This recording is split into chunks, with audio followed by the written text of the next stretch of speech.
ayan, good morning mga kabiwas. Sa sobrang tagal na ng samaan ng panahon dito sa amin sa Bicol, laging may bagyo, sunod-sunod pa, masama lagi ang lagay ng ating karagatan, malakas ang panahon, malaki ang alon, medyo matagal-tagal tayong walang fishing. Sa totoo lang, nakakasabik na ito nga niya, hinahawak-hawakan lang natin ang ating mga gamit pang isda sa dagat. Tingin na lang muna tayo dahil delikado sa dagat ngayon mga kabiwas. Ayan, mga gamit ko paminsan-minsan, minsan na lang muna habang hindi tayo makapag-fishing.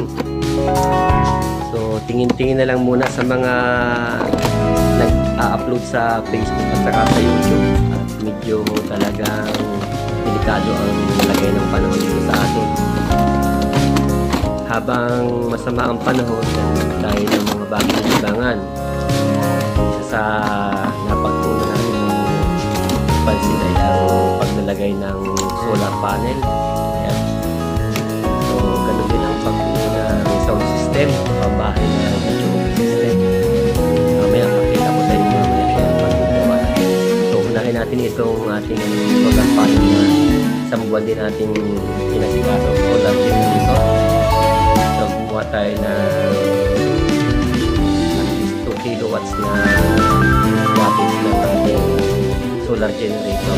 Ngayon naman ay working na siya. So, hindi na sayang yung mga panahon na wala tayong fishing sa mga libangan ni kabiwas. So, mahilig tayo sa electronics saka sa electrical. Ganun din sa ganitong setup sa sound system. Hindi na maboboring sa mama ng panahon, lalo pasatamain gawa ng kakantahan na lang muna natin dito sa loob ng kwarto kung saan kahit magsigaw ka dito wala sa iyong mga karinig sa labas. So ayan ang nabuo ni kabiwas ngayon. Platinum Piano XD yung gamit na hindi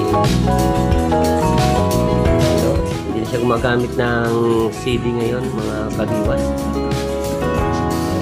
Na saka itong ating Johnson na 6 channel mixer. So, ginamitan natin siya ng Kevlar na 50 inches para labas na labas na audio. Meron tayo ng microphone. So, libangan yan ni kabiwas. So, pwede tayong kuha ng karaoke video sa YouTube, pwede rin sa player. So sana humina na ang panahon para makapag-fishing na ulit si kabiwas.